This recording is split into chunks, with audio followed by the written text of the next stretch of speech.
नमस्कार। कनक खुशी news channel में आप सबका स्वागत है। देखते हैं आज की ताज़ा खबरें कनक खुशी न्यूज चैनल पे। डॉक्टर अतुल रामसिंह की ओर से अस्पताल से मरीजों को उनकी फार्मेसी से दवा खरीदने के लिए नहीं की जाएंगी सख्ती। आयुक्त तुकाराम मुंडे। इस बार ज़्यादातर किसान कपास और तुअर के उत्पादनों को दे रहे पसंदी। कोलकाता में 4000 ईएमई मशीनें जलकर खाक। एफडीए आयुक्त तुकाराम मुंडे, इन्होंने एक नया फरमान निकाला है। जो यह फरमान से आम आदमी और गरीब जनता को बहुत राहत मिलेंगी, क्योंकि आजकल जिनके दवाखाने रहते उनकी फार्मेसी रहती है और वह अपने फार्मेसी से ही दवा लाने के लिए कहते हैं। लेकिन एफडीए आयुक्त तुकाराम मुंडे ने जो फरमान निकाला है, वो फरमान से अभी उनकी दुकानदारी होंगी बंद। मुंबई समेत महाराष्ट्र के हर अस्पताल में मरीजों को अपनी ही फार्मेसी से दवा खरीदने के लिए मजबूर करने की शिकायत के बीच एफडीए ने बहुत बड़ा फैसला लिया है। एफडीए आयुक्त तुकाराम मुंडे ने स्पष्ट किया है कि कोई भी अस्पताल में मरीजों को अपनी ही फार्मेसी से दवा लेने के लिए दबाव नहीं दे सकता। दवा कहाँ से भी खरीदी है, उसका निर्णय पूरी तरह मरीज को या मरीज के परिजनों को अधिकार रहेगा। एफडीए ने सख्त आदेश जारी करते हुए चेतावनी दी है कि नियम जारी करते हुए डॉक्टर लोग अपनी फार्मेसी होने के कारण मरीजों को महंगी और ज़्यादा की दवाएं खरीदने के लिए मजबूर करते हैं। उस पे लगेगा अंकुश और मरीज अपनी मर्जी से दवा खरीद सकते हैं। लेकिन एक डॉक्टर लोग भी वही दवा लिख के देते हैं जो उनके फार्मेसी में अवेलेबल हो, और उन्होंने लिख के दी हुई दवाएं दूसरे फार्मेसी में मिलती ही नहीं। इसलिए मरीजों को भी उनके फार्मेसी से ही दवा लेनी पड़ती है। ये एक सत्य है।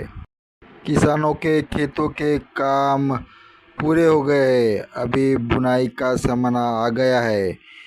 इसलिए ज़्यादातर किसान बीए खरीदने की कोशिश कर रहे हैं। उसमें ज़्यादातर कपास और तुअर की बीजें खरीद रहे हैं।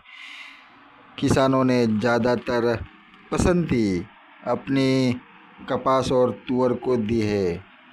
किसानों का सबसे अधिक सुझाव सोयाबीन और पेंडी के बाद कॉटन पर था।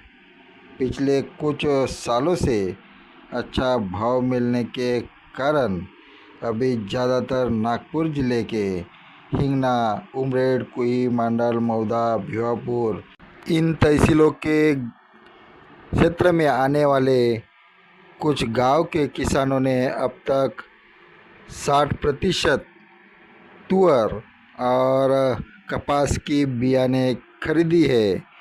इससे किसानों का रुख अभी कपास और तुअर की ओर जाते हुए दिख रहा है।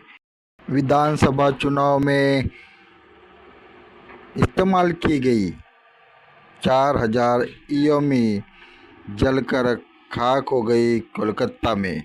राजनीतिक दल इसको साजिश की आशंका का रूप दे रहे हैं। कोलकाता में एक सरकारी बिल्डिंग में आग लगने के करीब 4000 ईएमई जलकर खाक हो गए मशीनें इस साल हुई विधानसभा चुनाव में 10 सीटों पर इस्तेमाल की गई थी। घटना के बाद टीएमसी ने चुनाव आयोग से सवाल किए हैं। वहीं कांग्रेस और आपने भी सरकार से जवाब मांगा है। पश्चिम बंगाल पुलिस ने जांच के लिए स्पेशल इन्वेस्टिगेशन टीम बनाई है। बिल्डिंग में दक्षिण 24 परगना जिला परिषद समेत कई सरकारी दफ्तर में आग पर पूरी तरह काबू पाने में करीब 24 घंटे लगे। पश्चिम बंगाल सरकार के मंत्री कौशिक चौधरी ने कहा कि आग सामान्य नहीं लगती, साजिश की आशंका खारिज नहीं की जा सकती। एफआईआर दर्ज कर जांच शुरू कर दी जाए।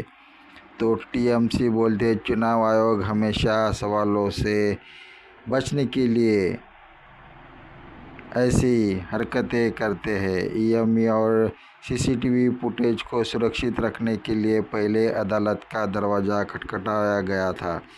फिर ऐसी कौन सी घटना हुई?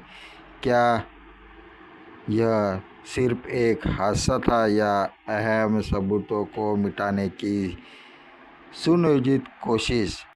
कांग्रेस का कहना है कि सरकार और चुनाव आयोग की यह साफ करना चाहिए कि आग कैसे लगी और 9वीं 10वीं मंजिल तक कैसे पहुंची।